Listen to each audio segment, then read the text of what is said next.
Hi, I'm Educator Barnes. Welcome back to our Black Excellence series. Today, we're going to have a conversation with Ambassador Dr. Angela J., Dr. Coach AJ Nealy, PhD. Dr. Nealy, welcome to our show.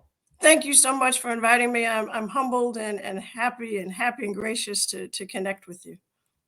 Well, part of the reason I wanted to bring you on to the show for our audience is that you have greatness within your family line and you're also exuding greatness. So, could you tell us a little bit about the people in your family and the impact that they have on you as you journey through life?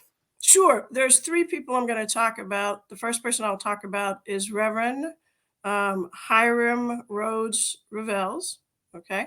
And he is the first Black senator of the United States, but he is my sister and I, Jacqueline Lynn Nealy Finch, he is our great great grandfather. And he hailed from North Carolina. He was trained in the seminary in Ohio. He ended up in Terre Haute, where he married Phoebe Bass, and they together had six children. They were then, or he was then, encouraged to come to St. Louis to teach. But while he was in Terre Haute, he helped create the AME Church. It is still there, 200 plus years in existence, which is phenomenal. He also had a school there. He was also instrumental in the Underground Railroad to Canada. So he did a multitude of things. Met his wife. They went to St. Louis. Eventually, between St. Louis and Mississippi, six children, six daughters were born. While they were in St. Louis, one of the political figures, because of his religious background and religious training, asked him to come to Mississippi and become involved in politics on the Republican side. And if you know historically, on the Republican side, they were very genuine, shall I say, and open to Black folk of color, Negroes, whatever term you want to use, but the respectful term. And so he was invited into the educational process, but he also got involved in politics. And from there, they left St. Louis, and you can read about him as well in terms of the historical piece I'm telling you. Moved to Mississippi, where it's called Alcorn State University. He eventually became the president of Alcorn State University when it opened. He was the first Black president. And from a historical point of view, if you don't know, there were originally 43 HBCUs, historically Black colleges and universities. Today they say that there are 100, but the original 43 were in existence. He was the president of one of those, Alcorn State. In that time frame, in 1850s, 1860s, post Reconstruction or post Civil War Reconstruction, if you will. I'm not a historian, but working towards that. In any case, the presidents of the HBCUs were not African American; they were white. I'll give you an example. I graduated from Fisk University. We did not have an African American president until 1940, Charles S. Johnson. And the gymnasium at Fisk University is named after him. So we had Emilio Arvazo Cravath, who was the president for the first 25 years, just to give you an example of how that all worked. Um, and then transitioned to the mothers, and then President Johnson came. So Alcorn State, he's the first Black person to be president of Alcorn State. He's the first Black. He's elected the first Black senator April 25th, 1870. He stayed in that position for a year. I'm sure it was contentious. I'm sure. And at some point, he came to Alcorn State. He was at Alcorn State for a short time, and then they let him go, and then they brought him back. It was a tough time, being an administrator. And again, what I should say, he was born in North Carolina, but he was born free. He was not born a slave. He was free all his life. He stayed the last 25 years of his life at Alcorn. He died in 1901, but he stayed at Alcorn those last 25 years. Of his six daughters, three lived. So they are born there. He and his wife are born, or I'm sorry, not born, but are buried there in the cemetery around the university. So that's a pretty amazing piece. His great granddaughter, Princess Jadora Liberty Fair, is now, I'm sorry, Finch. I have to get it together. She lives in Northern Carolina. Finch hyphen Walker is great. She's 1 year old now, so we have a her story to tell her, and her birthday is this month. Just to say that. But that's the first person. We'll go on to the second person, okay? And the second person, this gentleman, Thomas I Atkins, and Thomas I. Atkins is my biological father. Just to let you know, I was adopted by two amazing people, Betty Jean Bullard Nealy, born in Terre Haute, and then my father who raised me, my mother, they both raised me. They're amazing people. They're saints in our eyes, my sister and I's eyes. Donald George Nealy. So his great grandfather is the person who was on the screen previous to that. Okay. And his father, Robert George Nealy, was the pastor of the church as well. My father did not go into ministry, but he was a strong believer in the AME church. In any case, Thomas I. Atkins was my biological father, and I didn't find him. The way things work for African American folk who are adopted, closed adoptions here, specifically in Indiana, it's very, very tough to find information. Ours were closed adoptions. That meant we could find no information, and technically, we didn't exist. In any case, I found attorney Thomas I. Atkins, pardon me, in 2008. He had just passed away on the 27th of June, and I found him in September. Found his sister and brother. So that's kind of how that works. But on to the story of him. He was the first Black president of an all-white student body at Elkhart Memorial High School, where he was born and where he went to high school. He was also the first Black president at Indiana University of an all-white student body of a Big Ten school in Bloomington. While he was there, he was a staunch supporter of civil rights. He created small things that are small, might be seem small to other people, but for the students, African American students that were there, they couldn't get their hair cut just anywhere. So he worked with Herman Wells, the chancellor, who was a very big-hearted man who created the opportunity for Black folk, Black men, to get their hair cut there on campus in the student gathering place, because they couldn't go in the city and get it done. So that's one small thing. There were a series of other things he made happen. But in the close of the picture, there are about 3 or 4 dorms named after him. The Atkins Living and Learning Center. Pretty amazing. And when they opened up the Black Culture Center, they honored him then as well. He also was there on scholarship. I want to drive that home. He was there on academic scholarship. He got married while he was at Indiana University. Married. He didn't marry my mother. He married my brother's mother. Just interesting how things happen. And that's just the way it was. And then he went on to Harvard. But he went on to Harvard on scholarship to get his master's in Middle Eastern Studies. He wanted to get a doctorate in Middle Eastern Studies, but he didn't agree with how the curriculum was composed at Harvard.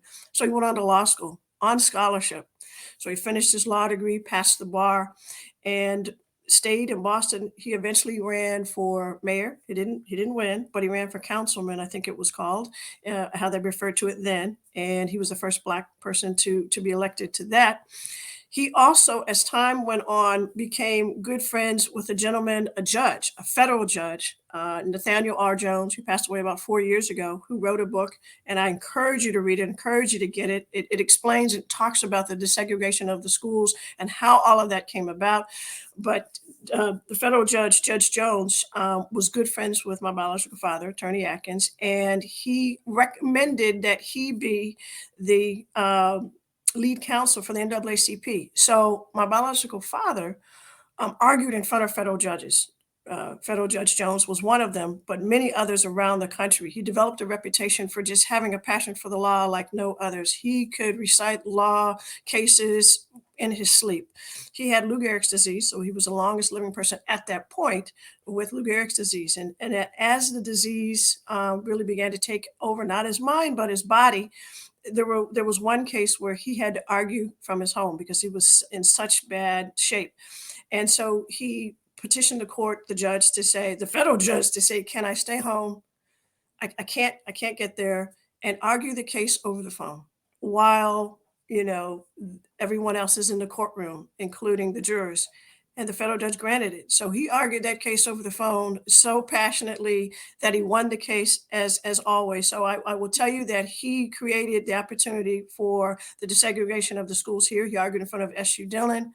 He argued in front of the judge for the LAUSD, Chicago, Boston, New York, all of the major markets, Atlanta. So he helped to segregate more than half of the schools in the United States in his position as the lead counsel at NAACP, which was a monumental task in and of itself. He had death threats all the time while he was living in Boston. He had this brownstone that had 7 bedrooms. He installed water spigots, if you will, water outlets in every room in the home, and he put chicken wire over the windows because they were constantly throwing Molotov cocktails through the windows and trying to blow up his home. So because he was trying to do the right thing and he was married to a white woman, and he was trying to do the right thing for young people, and obviously many people have benefited. So that is Attorney Thomas I Atkins, and there's also a building named after him in Boston. It's a 3,600 square foot market area underneath, and a 12-story, I think, apartment building. So he left quite a mark, and he is an African American History Month, but you can Google him. But he's talked about tremendously, as I said, in Answering the Call. It's called Answering the Call, and it's again by Nathaniel R. Jones. Great read, heavy read, but a great read. The third person we want to talk about, and it's perfect because it's National Women's History, Her Story Month, is Ambassador Cynthia Shepard Perry. And Ambassador Cynthia Shepard Perry, she was originally Mrs. Shepard Perry, but she's really Dr. Cynthia Shepard Perry. She's still alive. She's like 92, 93. She's my mother's cousin, so she's my second cousin. But she had a dream growing up that she wanted to be an ambassador to the African countries, to 2 or 3 of the African countries. Various presidents, Reagan appointed her to Sierra Leone, and where she served 3 years. And then after that, President Bush, the elder Bush, appointed her to the Republic of Burundi. She was a Republican. It benefited her to do that, but she's met the Pope.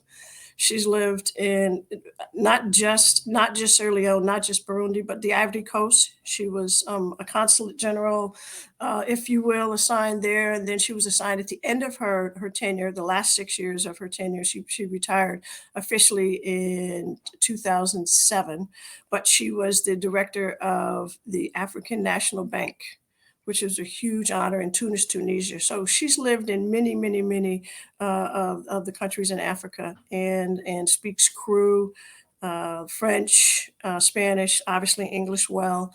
A very stately person. And her book is called All Things Being Equal, One Woman's Journey. All Things Being Equal, One Woman's Journey. She published it herself. There's many pictures of she and her family, she with the presidents. Absolutely phenomenal, very humble. She came in 1987 back to Indianapolis because she was always away. She lives in Houston, to receive an honorary doctorate from Indiana State University, and she's the first person of color, first Black person, first African American to receive an honorary doctorate of any kind from Indiana State University. But amazing person, amazing voice. Her voice, if you will Google her and listen to the sound of her voice, is absolutely phenomenal. She really draws you in. She was always dedicated to coming to speak into Indiana State. IU, she's spoken at IU. She's spoken at many universities all over the world, definitely all over the United States. And I definitely encourage you to get to know her and her story. It's absolutely fascinating. And she encouraged me, to consider being an ambassador as well. And so I am an ambassador at large because I earned an honorary doctorate from Trinity International University of Ambassadors, the School of Business. And it took 40 years for that to happen. That didn't happen overnight because of my service to the community here in Indianapolis, but across the United States and really across the world.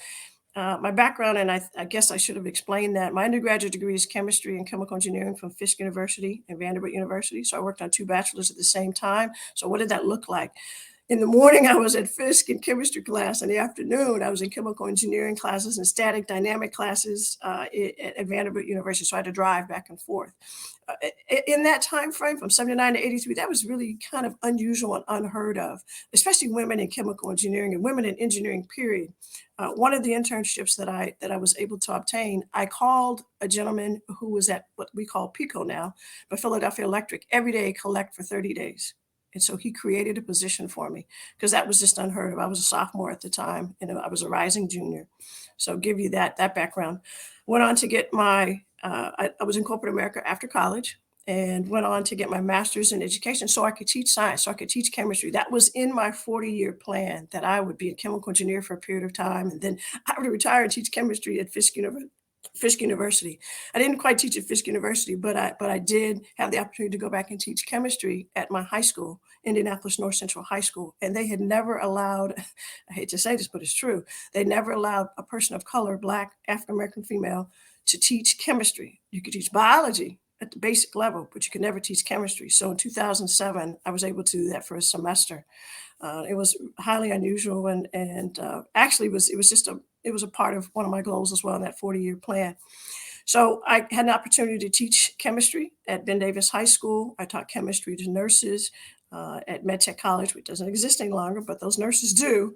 I also have had the opportunity to teach for Dr. Macy Jemison. I'm sure, hopefully, you are studying her. She was the first African American woman to go in space, but not the first woman astronaut. The first woman astronaut is definitely an African American woman. I don't know that people know that. She's still alive. She's in her 80s. She works at NASA. The first woman in space was, yes, a European woman. The first African American woman in space, yes, was Dr. Macy Jemison, but the first woman astronaut for the United States is an African American woman. And I'm excited about that. And I got an opportunity to meet her. I got an opportunity to go in her laboratory. I said to her, "Hey, could I, be a research specimen in your laboratory?" She just looked at me. She said, "Nobody ever volunteers to do that." I said, "Well, I am." But I got an opportunity to travel with an astronaut, which was a good friend of Dr. Macy Jemison, Lieutenant Colonel Yvonne D. Cagle. She's a medical doctor. She was in the Air Force, just absolutely brilliant, like Dr. Jemison. They're mirror images of one another. I met the other two famous astronauts you see in that picture, all four of them together. I met those two, Joni Higginbotham and Stephanie D. Wilson. I met all four of them. Absolutely phenomenal. I've had a chance to meet like 10 astronauts in my lifetime. And that just came. That wasn't necessarily on my list of things to do, but that came as a result of saying yes to opportunities. There was a lecture series that in my 20s, five of us created. Matthew Stewart is really the purveyor of the lecture series. He's the chosen founder, of the one that they identify the most. But there were five of us in the beginning who created the mission statement and created Stewart Speakers, and it's changed names over the years, but you still can look it up. We brought all kinds of luminaries, and she was one of the one I met in 1994. I was on logistics. I was on the board of directors, and my job was to make sure the lecturer, got from point A to point B, from the limousine to the stage, back to the limousine. So that day she was autographing, and I was making sure that every young person got an autograph. She asked me, well, she said, "What do you do?" That's exactly how she said. "So what do you do?" I said, "Well, I'm over logistics here on this lecture series and help create this lecture series, but I'm also a teacher." She turned and looked at me. Very tall woman. I was kneeling down, so she's very tall. She said, "You're a teacher." "Oh, what do you teach?" I said, "Well, I teach chemistry and environmental science." She said, "You want to come work with me?" Oh, she said, "Oh, yes, you do. Here's what I'm going to do. I want to get back to my office in a couple of weeks. I'm going to send you the application. Oh, can you write 3 essays? Oh, yeah, you can write 3 essays. Yeah." And I've been working with her off and on since 1994. Absolutely an amazing blessing. It just happened. I didn't say no. I have to carry a dictionary when I talk to her. She's absolutely brilliant. She says and stuff like that, which surprises me. But then she'll go in to talk about the aurora borealis, like, we talk about drinking water. So absolutely phenomenal experience with her. And then the honorary doctorate came, and that provided for me to be an ambassador at large. So there's an opportunity to move into that career and to be officially, assigned to a country with the proper training, because the United Nations backs the Trinity International, and Dr. Jacqueline Mohair is the chancellor. I invite you to Google that and kind of look that up. But in order to earn an honorary doctorate, you have to show that you have done what you've said you have done, and they check you out thoroughly. You have an interview with the board of directors. You have an interview with the chancellor. There's a donation. For those of you who don't know, when you get an honorary doctorate, the school expects you to make a donation to their school. So, for example, if Harvard said they were going to give me an honorary doctorate because my biological father, was a graduate of Harvard, I'd have to make a donation. Probably at Harvard, $1 million. At Fisk, if I were given an honorary doctorate, they'd expect me to write a check for $100,000. So just so you know that and understand that, honorary doctorates are free, but they're not free. But you, again, have to prove your credentials. And your credentials have to be pretty stellar. And so many of the things I've done were opportunities in a lifetime many people will never see. So I took a chance and I said yes. And sometimes it was rough and tough, but it was really worth it, giving back and then talking about it. And now here I'm talking about it with all of you. And I encourage you to do better than me.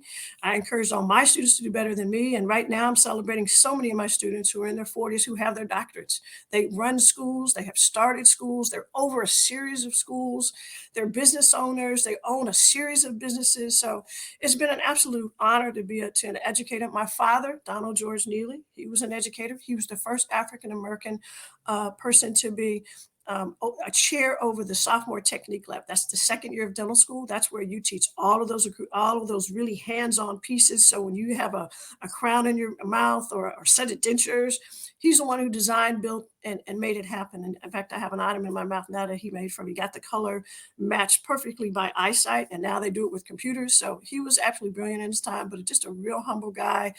The three things that my parents, and I want to share this with you and make sure you understand, is the three things that they felt were most important was not Mercedes, was not a 5,000 square foot home, was family, marriage, and us, the children. That's where they put their energies. And because of that, my sister and I have been able to be ridiculously successful. We've passed it on to our nieces or her children, my nieces and nephews, to be ridiculously successful. We've encouraged them to go to HBCUs and to do well. So we're excited. We're excited that we are formally educated. And I will tell you, young people, please, if you have the opportunity to get educated, don't worry about the bill. Somebody is going to find a way to pay that bill and get that bill paid for. But education is priceless. It separates people from point A to point B. It separates. And I think you want to be included in that process. So I encourage you to get that associate's. I encourage you to get that bachelor's, that master's, that doctorate. I encourage you to do those things. Uh, any of those things are open to you. Take advantage. Find a sponsor. There's plenty of scholarship money. You just have to seek it out and And choose. Go ahead. and what advice do you have for students? Because everyone that you have spoken about, your relatives, yourself, and then all the other people that you threw in there, I feel like all of those people, including yourself, had to like overcome like obstacles and barriers. So what advice do you have for students who are saying, man, Dr. Nealy, all of that's like really cool, but how do I push through if I have a barrier? How do I overcome? What I guess if you could give our audience a couple of short tips, what tips do you have for them to push through to hit these goals? Because we know any goal is attainable, but what do you do to help you keep going on to achieve all the things you've achieved so far? I write it down. One, I put it in my Bible and I leave it there. But I also remind myself in my heart, what is it I'm trying to do? Where am I trying to go? And what are the distractors? So I work hard to eliminate the distractors. So people who are not in your circle supporting you, they can't be. Everybody cannot come to your home. I hate to say that, but it's true. So number one, write it down, put it somewhere where you can either see it every day or somewhere where you're going to read it every day or somewhere where you're going to see it on a regular ongoing basis. And so that fire is now lit. You don't want that fire to go out like the Olympic flame. Number two, seek out people who are far beyond you, who you think are just not even in your circle. Reach out to them. Social media is such a powerful tool. I've reached out to so many people, and that's how Miss Barnes and I got connected again. Educator Barnes got connected again, but we were educated. We were connected a long time ago in 2008, and she was an English teacher and I was a science teacher, and we've just kept that connection. But because of social media, we've been able to hear each other's her stories on a regular basis. So connect with people who are doing and seeing how you see things, and reach out to them. You would be surprised that they will respond back to you. You will be absolutely surprised. I mean, I reached out to Oprah one day. She reached back. She actually responded in terms of the question I had asked.